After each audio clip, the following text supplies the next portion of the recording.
आज हम यिर्मयाह की पुस्तक में अध्याय 10, 11 और 12 का अध्ययन करेंगे। अध्याय 10। यहोवा यूँ कहता है, हे इस्राएल के घराने, जो वचन यहोवा तुमसे कहता है उसे सुनो। अन्य जातियों की चाल मत सीखो, न उनके समान आकाश के चिन्हों से विस्मित हो, इसलिए कि अन्य जाति लोग उनसे विस्मित होते हैं, क्योंकि देशों के लोगों की रीतियाँ तो निकम्मी है। मूरत तो वन में से किसी का काटा हुआ काठ है, जिसे कारीगर ने बसूले से बनाया है। लोग उसको सोने चांदी से सजाते और हथौड़े से कील ठोक ठोक कर दृढ़ करते हैं कि वह हिल डुल न सके। वे ककड़ी के खेत में खड़े पुतले के समान है, पर वे बोल नहीं सकती। उन्हें उठाए फिरना पड़ता है, क्योंकि वे चल नहीं सकती। उनसे मत डरो, क्योंकि न तो वे कुछ बुरा कर सकती है और न कुछ भला। हे यहोवा, तेरे समान कोई नहीं है। तू महान है और तेरा नाम पराक्रम में बड़ा है। हे सब जातियों के राजा, तुझसे कौन न डरेगा, क्योंकि यह तेरे योग्य है। अन्य जातियों के सारे बुद्धिमानों में और उनके सारे राज्यों में तेरे समान कोई नहीं है, परंतु वे पशु सरीखे नीरे मूर्ख है। मूर्तियों से क्या शिक्षा, वे तो काठ ही है। पत्थर बनाई हुई चांदी तर्शीश से लाई जाती है और उफाज से सोना। वे कारीगर और सुनार के हाथों की कारीगरी है। उनके पहरावे नीले और बैंगनी रंग के वस्त्र है। उनमें जो कुछ है वह निपुण कारीगरों की कारीगरी ही है। परंतु यहोवा वास्तव में परमेश्वर है, जीवित परमेश्वर और सदा का राजा वही है। उसके प्रकोप से पृथ्वी कांपती है और जाति जाति के लोग उसके क्रोध को सह नहीं सकते। तुम उनसे यह कहना, हे देवता, जिन्होंने आकाश और पृथ्वी को नहीं बनाया, वे पृथ्वी के ऊपर से और आकाश के नीचे से नष्ट हो जाएंगे। स्तुति का गीत। उसी ने पृथ्वी को अपनी सामर्थ्य से बनाया, उसने जगत को अपनी बुद्धि से स्थिर किया और आकाश को अपनी प्रवीणता से तान दिया है। जब वह बोलता है तब आकाश में जल का बड़ा शब्द होता है और पृथ्वी की छोर से वह कुहरे को उठाता है। वह वर्षा के लिए बिजली चमकाता और अपने भंडार में से पवन चलाता है। सब मनुष्य पशु सरीखे ज्ञान रहित है। अपनी खोदी हुई मूर्तों के कारण सब सुनारों की आशा टूटती है, क्योंकि उनकी ढाली हुई मूर्तें झूठी है और उनमें सांस ही नहीं है। वे व्यर्थ और ठट्ठे ही के योग्य है। जब उनके दंड का समय आएगा तब वे नष्ट हो जाएंगी, परंतु याकूब का नीच भाग उनके समान नहीं है, क्योंकि वह तो सबका सृजनहार है और इस्राएल उसके नीच भाग का गोत्र है। सेनाओं का यहोवा उसका नाम है। हे घेरे हुए नगर की रहने वाली, अपनी गठरी भूमि पर से उठा, क्योंकि यहोवा यूं कहता है, मैं अब की बार इस देश के रहने वालों को मानो गोफन में रखकर फेंक दूंगा और उन्हें ऐसे ऐसे संकट में डालूंगा कि उनकी समझ में भी नहीं आएगा। मुझ पर हाय, मेरा घाव चंगा होने का नहीं। फिर मैंने सोचा, यह तो रोग ही है, इसलिए मुझको इसे सहना चाहिए। मेरा तंबू लूटा गया और सब रस्सियाँ टूट गई है। मेरे बच्चे मेरे पास से चले गए और नहीं है अब कोई नहीं रहा जो मेरे तंबू को ताने और मेरी कनातें खड़ी करे, क्योंकि चरवाहे पशु सरीखे हैं और वे यहोवा को नहीं पुकारते। इसी कारण वे बुद्धि से नहीं चलते और उनकी सब भेड़ें तितर बितर हो गई है। सुन, एक शब्द सुनाई देता है, देख वह आ रहा है। उत्तर दिशा से बड़ा हुल्लड़ मच रहा है, ताकि यहूदा के नगरों को उजाड़ कर गिदड़ों का स्थान बना दे। हे यहोवा, मैं जान गया हूँ कि मनुष्य का मार्ग उसके वश में नहीं है। मनुष्य चलता तो है, परंतु उसके डग उसके अधीन नहीं है। हे यहोवा, मेरी ताड़ना कर, पर न्याय से, क्रोध में आकर नहीं, कहीं ऐसा ना हो कि मैं नष्ट हो जाऊं। जो जाति तुझे नहीं जानती और जो तुझसे प्रार्थना नहीं करते, उन्हीं पर अपनी झलझलाहट उंडेल, क्योंकि उन्होंने याकूब को निगल लिया, वरन उसे खाकर अंत कर दिया है और उसके निवास स्थान को उजाड़ दिया है। इस अध्याय में यिर्मयाह सच्चे परमेश्वर की तुलना बेकार की मूर्तियों से करता है। वह सारी सृष्टि पर परमेश्वर की सर्वसत्ता पर जोर देता है और लोगों से उसके अधिकार को पहचानने का आग्रह करता है। परमेश्वर की सर्वसत्ता पर भरोसा रखे, खास तौर पर अनिश्चित समय में। उन विकर्षणों और मूर्तियों को छोड़ दे जो आपके समर्पण के लिए प्रतिस्पर्धा करती है। अपने जीवन को उनकी सच्चाई में स्थिर करें, यह जानते हुए कि वह आशा और शांति का अंतिम स्रोत है। इस अध्याय के वचन 14 में लिखा है कि सब मनुष्य मूर्ख और ज्ञान रहित है। अपनी खोदी हुई मूर्तों के कारण सब सुनारों की आशा टूटती है, क्योंकि उनकी ढाली हुई मूर्तें झूठी है और उनमें सांस ही नहीं है। हम जिन मूर्तियों की आराधना करते हैं वे यिर्मयाह के दिनों की मूर्ति पूजकों जैसी नहीं हो सकती, लेकिन वे भी उतना ही प्रेम आकर्षित करती है और उतना ही नुकसान पहुंचाती है। एक दिन यहूदियों को पहाड़ी की चोटी पर एक आदमी मिला जो उनमें से एक था और फिर भी उनमें से नहीं था। वह 30 साल के किसी भी दूसरे आदमी जैसा दिखता था। फिर भी इस आदमी ने दावा किया कि इस ग्रह की हवा में सांस लेने वाले किसी भी व्यक्ति की तुलना में उसका वंश सबसे प्रतिष्ठित है। उसने दावा किया कि वह परमेश्वर का पुत्र है। उनका कोई दुश्मन नहीं था, लेकिन वे उन लोगों के दुश्मन थे जिनके पास धार्मिक अधिकार था। कारण सरल है, वे यहूदियों के सबसे सम्मानित और आदरणीय खजाने में से एक को नष्ट करने के लिए वहाँ थे, उनकी पवित्र धार्मिक व्यवस्था। अब देखिए, पुराने नियम के अंत में और नए नियम में यीशु के आने से पहले फरीसी नामक एक समूह उभरा। उन्हें जो बात अलग करती थी वह यह थी कि उन्होंने मूसा को दिया गया कानून लिया और उसमें जोड़ दिया। उन्होंने इसे कुछ चरम तरीकों से संशोधित किया। इसका परिणाम यह हुआ कि अब उनके पूर्वजों का परमेश्वर केवल उन लोगों के लिए सुलभ था जिनके पास साधन थे। धर्म अभिजात्य हो गया था, लेकिन यह उससे भी बदतर था। धर्म उनका आदर्श बन गया था। इस दिन यीशु ने अब तक का सबसे प्रसिद्ध उपदेश दिया, पहाड़ी उपदेश, और इस उपदेश में यीशु ने कई मूर्तियों को तोड़ दिया। इस नए राज्य में यीशु एक चीज़ की तलाश में है और वो है हृदय। जो शोक करते थे उन्हें सांत्वना दी गई और नम्र लोगों को धरती विरासत में मिली। अस्वीकार किए गए लोगों को यीशु के राज्य में स्वीकार किया जा रहा था। ये सभी के लिए अच्छी खबर थी, सिवाय उन लोगों के जिन्होंने धर्म को अपना आदर्श बना लिया था। यीशु ने कोड़ा बनाने और मंदिर को साफ करने से पहले सबसे पहले उनके हृदय की मूर्तियों पर हमला किया। यीशु हर उस चीज़ की तलाश में है जो हमारे प्रेम को चुराती है, जो हमारे लिए अनमोल है, चाहे वह प्रतिष्ठा हो, कोई पद हो, कोई दोस्ती हो, कोई स्वीकृति हो, कोई भी चीज़ जिसके बिना हम नहीं रह सकते। यही वह चीज़ है जिसे दिखाने में परमेश्वर सबसे ज़्यादा दिलचस्पी रखते हैं कि हम रह सकते हैं। एक बार जब हम ये समझ जाते हैं कि परमेश्वर ही हमारे पास है, तो हम सीखते हैं कि परमेश्वर ही वह सब है जिसकी हमें ज़रूरत है। अध्याय 11।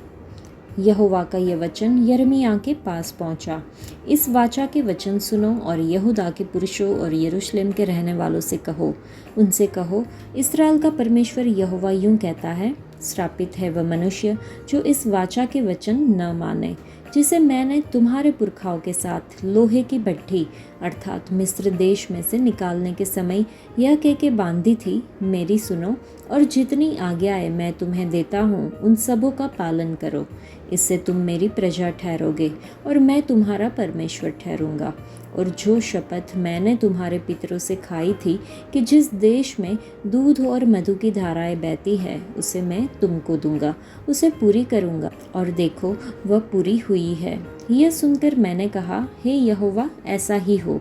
तब यहोवा ने मुझसे कहा, ये सब वचन यहूदा के नगरों और यरूशलेम की सड़कों में प्रचार करके कह, इस वाचा के वचन सुनो और उसके अनुसार चलो, क्योंकि जिस समय से मैं तुम्हारे पुरखाओं को मिस्र देश से छुड़ा ले आया, तब से आज के दिन तक उनको दृढ़ता से चिताता आया हूँ, मेरी बात सुनो।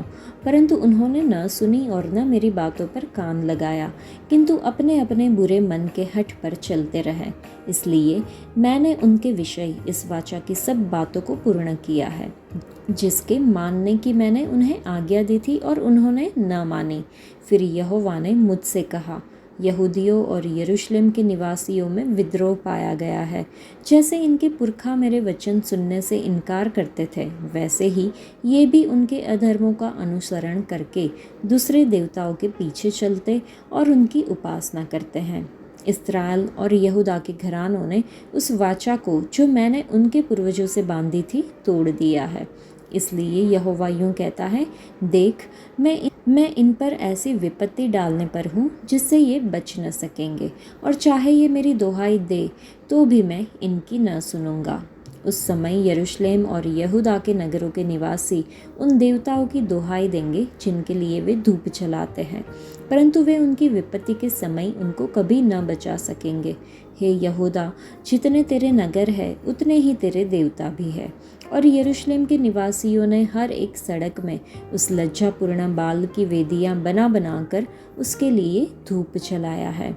इसलिए तू मेरी इस प्रजा के लिए प्रार्थना न करना, न कोई इन लोगों के लिए ऊंचे स्वर से विनती करे, क्योंकि जिस समय ये अपनी विपत्ति के मारे मेरी दुहाई देंगे तब मैं उनकी न सुनूंगा। मेरी प्रिया को मेरे घर में क्या काम है? उसने तो बहुतों के साथ कुकर्म किया और तेरी पवित्रता पूरी रीति से छाती रही है। जब तू बुराई करती है तब प्रसन्न होती है। यहोवा ने तुझको हरा, मनोहर, सुंदर फल वाला जैतून तो कहा था, परंतु उसने बड़े हुल्लड़ के शब्द होते ही उसमें आग लगाई और उसकी डालियां तोड़ डाली गई। सेनाओं का यहोवा जिसने तुझे लगाया, उसने तुझ पर विपत्ति डालने के लिए कहा है। इसका कारण इस्राएल और यहूदा के घरानों की यह बुराई है कि उन्होंने मुझे रिस दिलाने के लिए बाल के निमित्त धूप जलाया। यर्मिया के विरुद्ध षड्यंत्र। यहोवा ने मुझे बताया और ये बात मुझे मालूम हो गई, क्योंकि यहोवा ही ने उनकी युक्तियाँ मुझ पर प्रकट की। मैं तो वध होने वाले भेड़ के बच्चे के समान अनजान था। मैं न जानता था कि वे लोग मेरी हानि की युक्तियाँ यह कहकर करते हैं, आओ हम फल समेत इस वृक्ष को उखाड़ दे और जीवितों के बीच में से काट डाले, तब इसका नाम तक फिर स्मरण न रहे। परंतु अब हे सेनाओं के यहोवा, हे धर्मी न्यायी, हे अंतःकरण की बातों के ज्ञाता, तू उनसे बदला ले और मुझे दिखा, क्योंकि मैंने अपना मुकदमा तेरे हाथ में छोड़ दिया है। इसलिए यहोवा ने मुझसे कहा, अनातोत के लोग जो तेरे प्राण के खोजी है और ये कहते हैं कि तू यहोवा का नाम लेकर भविष्यवाणी न कर, नहीं तो हमारे हाथों से मरेगा। इसलिए सेनाओं का यहोवा उनके विषय यूँ कहता है, मैं उनको दंड दूंगा, उनके जवान तलवार से और उनके लड़के लड़कियां भूखों मरेंगे और उनमें से कोई भी न बचेगा। मैं अनातोत के लोगों पर यह विपत्ति डालूंगा, उनके दंड का दिन आने वाला है। इस अध्याय से हम समझ सकते हैं कि यर्मिया का जन्म यरूशलेम से लगभग 5 किलोमीटर उत्तर में अनातोत नामक छोटे से शहर में हुआ था। यर्मिया का जन्म साधारण परिवार में हुआ था, लेकिन उसे यहूदा और आसपास के देशों के लिए एक शक्तिशाली भविष्यवक्ता बनने के लिए बुलाया गया था। यर्मिया मूसा की तरह एक अनिच्छुक भविष्यवक्ता था। यर्मिया धर्मी राजा योशिया के शासनकाल के 13वें वर्ष में अपनी सेवकाई शुरू की। योशिया की मृत्यु के बाद यर्मिया ने यहूदा के अंतिम राजाओं यहोआहाज, यहोयाकीन और सिदकिय्याह के शासनकाल में भविष्यवाणी करना जारी रखा। इस दौरान लोगों के असली दिल उजागर हो गए। यर्मिया ने अपना पूरा जीवन पाप के विरुद्ध प्रचार करने में बिताया। वह यहूदा के लोगों द्वारा किए जा रहे पापों के बारे में बहुत ही स्पष्ट था। उन्होंने परमेश्वर को अस्वीकार कर दिया था और सुरक्षा के अन्य साधनों की ओर मुड़ गए थे। अगर वे नहीं मुड़े तो प्रभु ने यरूशलेम और मंदिर को नष्ट करने का वादा किया। परमेश्वर अपने वचन का प्रचार करने के लिए सभी प्रकार के लोगों का उपयोग करते हैं।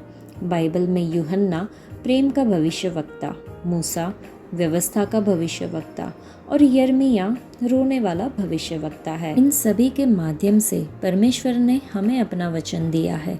यर्मिया का संदेश थोड़ा निराशाजनक हो सकता है, लेकिन यह यहोवा का वचन है। इस अध्याय में परमेश्वर ने अपने और यहूदा के लोगों के बीच टूटी हुई वाचा को प्रकट किया। इस्राएलियों ने उसकी आज्ञाओं से मुंह मोड़ लिया था, दूसरे देवताओं की आराधना की और उसकी चेतावनियों को नज़रअंदाज किया। परमेश्वर उन्हें उनकी बेवफाई के परिणामों की याद दिलाते हैं, ये घोषणा करते हुए कि वह मुसीबत के समय उनकी पुकार का प्रतिक्रिया नहीं देंगे। जिस तरह इस्राएलियों ने अपनी आज्ञा उल्लंघन के परिणामों का सामना किया, उसी तरह हमें भी परमेश्वर के साथ अपनी वाचा को निभाना चाहिए।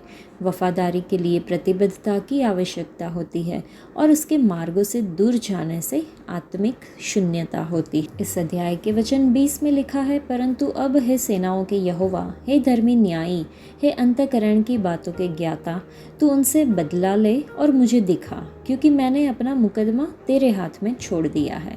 इस वचन में यर्मिया गहरे दर्द के समय में परमेश्वर को पुकार रहा है। वह ऐसे लोगों का सामना कर रहा था जो उसका विरोध कर रहे थे, यहाँ तक कि उसके जीवन के विरुद्ध षड्यंत्र रच रहे थे, केवल इसलिए क्योंकि वह परमेश्वर के वचन को साझा करने में वफादार था। ये वचन में 3 महत्वपूर्ण सत्य है। हे सेनाओं के यहोवा, हे धर्मी न्यायी।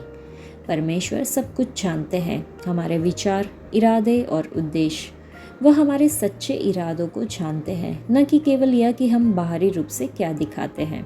दूसरा, हे अंतःकरण की बातों के ज्ञाता। कभी कभी परमेश्वर हमें ताए जाने और हमें अपने करीब लाने के लिए कठिनाइयों की अनुमति देते हैं। क्या हम क्रोध या कड़वाहट को अपने अंदर समेटे हुए हैं, या हम उन भावनाओं को परमेश्वर के हाथों में सौंप रहे हैं? तीसरा, क्योंकि मैंने अपना मुकदमा तेरे हाथ में छोड़ दिया है। इसका मतलब है उसने अपनी पूरी परिस्थिति परमेश्वर के हाथों में सौंप दी। उसने परमेश्वर पर भरोसा किया कि वह उसका ख्याल रखेंगे और सब कुछ सही करेंगे। जब हम अनुचित व्यवहार या कठिन समय का सामना करते हैं तो हम यर्मिया के उदाहरण का अनुसरण कर सकते हैं। याद रखें कि परमेश्वर सब कुछ देखते हैं, जिसमें हमारा दिल भी शामिल है। परमेश्वर के निष्पक्ष निर्णय पर भरोसा रखें। बदला लेने के बजाय अपनी समस्याओं को परमेश्वर के सामने रखें। अपनी परिस्थितियों को परमेश्वर के हाथों में सौंप दें और उस पर भरोसा करें कि वे सब कुछ ठीक कर देंगे। परमेश्वर हमें समस्या मुक्त जीवन का वादा नहीं करते, इसके बजाय वह हमारे आगे चलने और हमारे साथ रहने और हमें कभी न छोड़ने या त्यागने का वादा करते हैं। हमें डरने, निराश होने या चिंतित होने की ज़रूरत नहीं है, क्योंकि हम भरोसा कर सकते हैं कि जब हम पुकारेंगे तो परमेश्वर हमें उत्तर देंगे। तो चलिए हम परमेश्वर के साथ अपने रिश्ते को और गहरा करने की कोशिश करें। हम याद रखें कि वह हमारी किसी भी समस्या से बड़े हैं और वह जानते हैं कि हम किससे गुजर रहे हैं। हर परिस्थिति में उन पर भरोसा रखें। इस अध्याय में वचन 8 में लिखा है, परंतु उन्होंने न सुनी और न मेरी बातों पर कान लगाया, किंतु अपने बुरे मन के हठ पर चलते रहे। इसलिए मैंने उनके विषय ये वाचा की कि सब बातों का पूर्ण किया है, जिसके मानने की मैंने उन्हें आज्ञा दी थी और उन्होंने न मानी। उनके मन उनके दुष्ट मन की कल्पनाएं थी। यदि हमारे मन परमेश्वर की इच्छा और उनके वचन के समान नहीं है, तो उनके आदेशों का पालन करना हमारे लिए खतरनाक साबित हो सकता है। हम परमेश्वर के हाथों में तभी तक सुरक्षित है जब तक हमारे मन पवित्र आत्मा के झुकाव और प्रेरणाओं द्वारा निर्देशित होते हैं, जो हमारे जीवन की चुनौतियों और निर्णयों में सही ढंग से हमारा मार्गदर्शन कर सकते हैं। इसमें से अधिकांश में प्रार्थना, प्रतीक्षा और परमेश्वर की उपस्थिति में सुनना शामिल है। हम अपने मन के आदेशों का पालन नहीं कर सकते हैं, क्योंकि मन तो सब वस्तुओं से अधिक धोखा देने वाला होता है। उसमें असाध्य रोग लगा है। उसका भेद कौन समझ सकता है? केवल परमेश्वर ही हमारे मन को जांचते, इसकी सही और सटीक स्थिति को जानते हैं, चाहे वह बुरा हो, शुद्ध हो या साफ हो। क्योंकि भीतर से बुरे विचार अर्थात मनुष्य के मन से बुरे विचार, व्यभिचार, चोरी, हत्या, परस्त्रीगामिन, लोभ, दुष्टता, छल, लुचपन, कुदृष्टि, निंदा, अभिमान और मूर्खता निकलती है, जैसा कि मरकुस रचित सुसमाचार अध्याय 7 में लिखा है। यहाँ हम हमारे मन से निकलने वाले सभी पापों का लेखा देखते हैं। इसलिए हमारे मन को यीशु मसीह के लहू से शुद्ध करने की आवश्यकता है, ताकि हमारे मन परमेश्वर की दृष्टि में शुद्ध हो सके। कोई भी व्यक्ति अपने मन को साफ या शुद्ध करने के लिए साबुन का उपयोग नहीं कर सकता है। हमारे द्वारा यीशु को पुकारने के हमारे निर्णय पर जब यीशु हमारे मन में निवास करेंगे तभी हमारा मन शुद्ध और पाप से मुक्त होगा। हमें प्रतिदिन उनकी शुद्धि की आवश्यकता है, इसलिए हम उनके वचन को पढ़ने और उस पर मनन करने के माध्यम से उनके साथ चलते, पवित्र आत्मा की शक्ति से पूर्ण होते और परमेश्वर के साथ संवाद करने में समय बिताते हैं। मत्ती रचित सुसमाचार में अध्याय 5 में लिखा है कि धन्य है वे जिनके मन शुद्ध है, क्योंकि वे परमेश्वर को देखेंगे। जब हमारे मन शुद्ध होते हैं तब हम खुद ही दर्शन और स्वप्न में परमेश्वर को उनके राज्य में देखने के लिए प्रेरित होते हैं। चलिए हम परमेश्वर को उनकी सारी महिमा और वैभव में देखने के इस अनुभव की कामना करें और विश्वास, प्रेम और उत्साह के साथ परमेश्वर का अनुसरण करें। अध्याय 12 यिर्मयाह के प्रश्न। हे यहोवा, यदि मैं तुझसे मुकदमा लड़ूं तो भी तू धर्मी है। मुझे अपने साथ इस विषय पर वाद विवाद करने दे। दुष्टों की चाल क्यों सफल होती है? क्या कारण है कि विश्वासघाती बहुत सुख से रहते हैं? तू उनको बोता और वे झड़ भी पकड़ते, वे बढ़ते और फलते भी है। तू उनके मुंह के निकट है परंतु उनके मनों से दूर है। हे यहोवा, तू मुझे जानता है, तू मुझे देखता है और तूने मेरे मन की परीक्षा करके देखा कि मैं तेरी और किस प्रकार रहता हूँ। जैसे भेड़ बकरियाँ घात होने के लिए झुंड में से निकाली जाती है, वैसे ही उनको भी निकाल ले और वध के दिन के लिए तैयार कर। कब तक देश विलाप करता रहेगा और सारे मैदान की घास सूखी रहेगी? देश के निवासियों की बुराई के कारण पशु पक्षी सब नष्ट हो गए हैं, क्योंकि उन लोगों ने कहा वह हमारे अंत को न देखेगा। तू जो प्यादों ही के संग दौड़कर थक गया है, तो घोड़ों के संग कैसे बराबरी कर सकेगा? और यद्यपि तू शांति के इस देश में निडर है, परंतु यरदन के आसपास के घने जंगल में तू क्या करेगा? क्योंकि तेरे भाई और तेरे घराने के लोगों ने भी तेरा विश्वासघात किया है। वे तेरे पीछे ललकारते हैं। यदि वे तुझसे मीठी बातें भी कहें तो भी उनकी प्रतीति न करना। अपने लोगों के कारण परमेश्वर का दुख। मैंने अपना घर छोड़ दिया, अपना निज भाग मैंने त्याग दिया है। मैंने अपनी प्राण प्रिया को शत्रुओं के वश में कर दिया है, क्योंकि मेरा निज भाग मेरे देखने में वन के सिंह के समान हो गया और मेरे विरुद्ध गरजा है। इस कारण मैंने उससे बैर किया है। क्या मेरा निज भाग मेरी दृष्टि में चित्ती वाले शिकारी पक्षी के समान नहीं है? क्या शिकारी पक्षी चारों ओर से उसे घेरे हुए हैं? जाओ, सब जंगली पशुओं को इकट्ठा करो, उनको लाओ कि खा जाए। बहुत से चरवाहों ने मेरी दाख की बारी को बिगाड़ दिया। उन्होंने मेरे भाग को लताड़ा, वरन मेरे मनोहर भाग के खेत को सुनसान जंगल बना दिया है। उन्होंने उसको उजाड़ दिया, वह उजड़कर मेरे सामने विलाप कर रहा है। सारा देश उजड़ गया है तो भी कोई नहीं सोचता।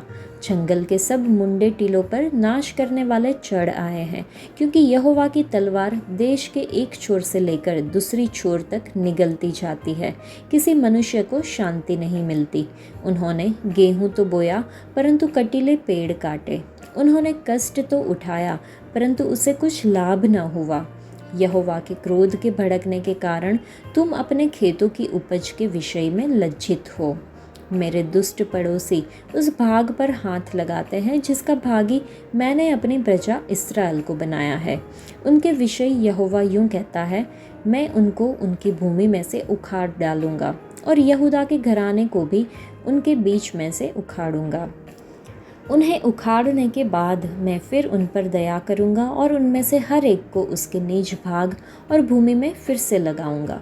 यदि वे मेरी प्रजा की चाल सीखकर मेरे ही नाम की सौगंध, यहोवा के जीवन की सौगंध खाने लगे, जिस प्रकार से उन्होंने मेरी प्रजा को बाल की सौगंध खाना सिखलाया था, तब मेरी प्रजा के बीच उनका भी वंश बढ़ेगा। परंतु यदि वे न माने तो मैं उस जाति को ऐसा उखाड़ूंगा कि वह फिर कभी न पनपेगी। यहोवा की यही वाणी है। इस अध्याय में यिर्मयाह दुष्टों की समृद्धि और धर्मी लोगों की पीड़ा से निराश है, परमेश्वर यिर्मयाह को याद दिलाकर प्रतिक्रिया देते हैं कि उसके मार्ग हमारे मार्गों से ऊंचे हैं और विश्वासियों को आखिर पुरस्कृत किया जाएगा। यह अध्याय इस वास्तविकता पर प्रकाश डालता है कि परीक्षाओं हमारे विश्वास को ताया कर सकती है और परमेश्वर पर गहरा भरोसा पैदा कर सकती है। अपने संघर्षों में हम परमेश्वर के न्याय पर सवाल उठा सकते हैं, लेकिन हमें ये याद रखने के लिए बुलाया जाता है कि उसकी योजनाएं सिद्ध है। कठिन समय के दौरान उसकी धार्मिकता पर भरोसा करना उसके साथ हमारे रिश्ते को दृढ़ करता है और हमें महान उद्देश्यों के लिए तैयार करता है। इस अध्याय में यिर्मयाह पूछ रहा था कि मैं इससे कैसे बाहर निकल सकता हूँ, लेकिन उसे पूछना चाहिए था कि मैं इससे क्या सीख सकता हूँ। परमेश्वर का ध्यान दुष्टों पर नहीं था, यह उसके सेवक यिर्मयाह पर था, जैसा कि हम में से अधिकांश लोग पीड़ित होने पर करते हैं। यिर्मयाह पूछ रहा था, मैं इससे कैसे बाहर निकल सकता हूँ। परमेश्वर के सेवक स्पष्टीकरणों से नहीं जीते, वे वादों से जीते हैं।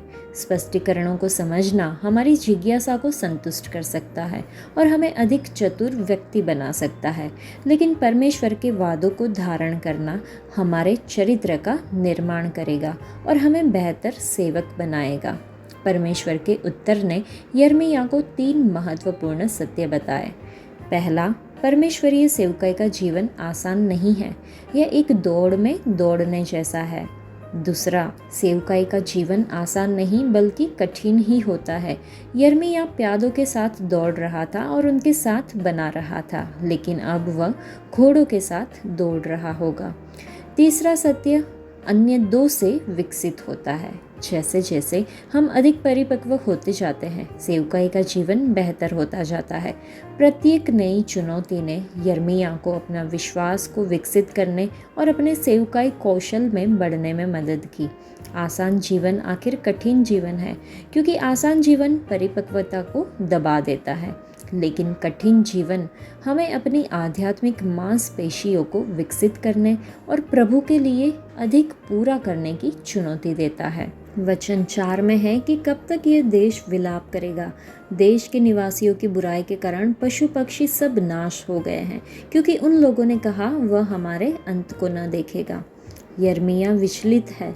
यिर्मयाह का ध्यान अपनी वर्तमान समस्याओं से इतना भटक गया है कि वह भूल गया है कि परमेश्वर ने उसे उखाड़ फेंकने, ढा देने, नष्ट करने और उलट देने के लिए बुलाया था, और परमेश्वर ने जो पहले उससे कहा था उसे भूलकर यिर्मयाह अब परमेश्वर पर निष्क्रियता का आरोप लगा रहा है। क्या परमेश्वर से शिकायत करना कभी उचित है? यिर्मयाह की पुस्तक उनसे भरी हुई है। भजन का 1/3 भाग शिकायत के गाने हैं। यिर्मयाह की शिकायत हमें भजन 13 की याद दिलाता है, जहां दाऊद ने लिखा है, हे प्रभु कब तक? क्या आप मुझे हमेशा के लिए भूल जाएंगे? प्रश्न समय का है। परमेश्वर कब तक गलत और ऐसा करने वालों को अनदेखा करते रहेंगे? इसका उत्तर, जैसा कि दाऊद ने देखा और जैसा कि यिर्मयाह देखेगा, यह है कि परमेश्वर तत्काल की तुलना में अंतिम के बारे में अधिक चिंतित है। परमेश्वर ने एक पूरी योजना को सक्रिय कर दिया है, जिसके द्वारा वह मसीहा को लाने के लिए यहूदा का उपयोग करने वाले थे। यीशु को अस्वीकार किया जाएगा, मारा जाएगा, पुनरुत्थित किया जाएगा और स्वर्गारोहण किया जाएगा। उसका संदेश पूरी धरती पर ले जाया जाएगा और आखिर में वह वापस आएगा और एक नए स्वर्ग और एक नई पृथ्वी में महिमा मंडित होगा। आज के समय में हमारे लिए इतना विचलित होना आसान है कि हम अपने और दुनिया के लिए परमेश्वर की समग्र योजना को देखना भूल जाते हैं। यह अध्याय वचन 1 से 4 में यिर्मयाह की ईमानदार शिकायत और वचन 5 से 17 में परमेश्वर की ईमानदार प्रतिक्रिया को प्रस्तुत करता है। एक आसान मसीही जीवन आखिर कठिन जीवन है, क्योंकि आसान जीवन सिद्धता को दबा देता है, लेकिन कठिन जीवन हमें अपने विश्वास को विकसित करने और परमेश्वर के लिए अधिक हासिल करने की चुनौती देता है। आज के लिए इतना ही। परमेश्वर आप सबको आशीष दे। धन्यवाद।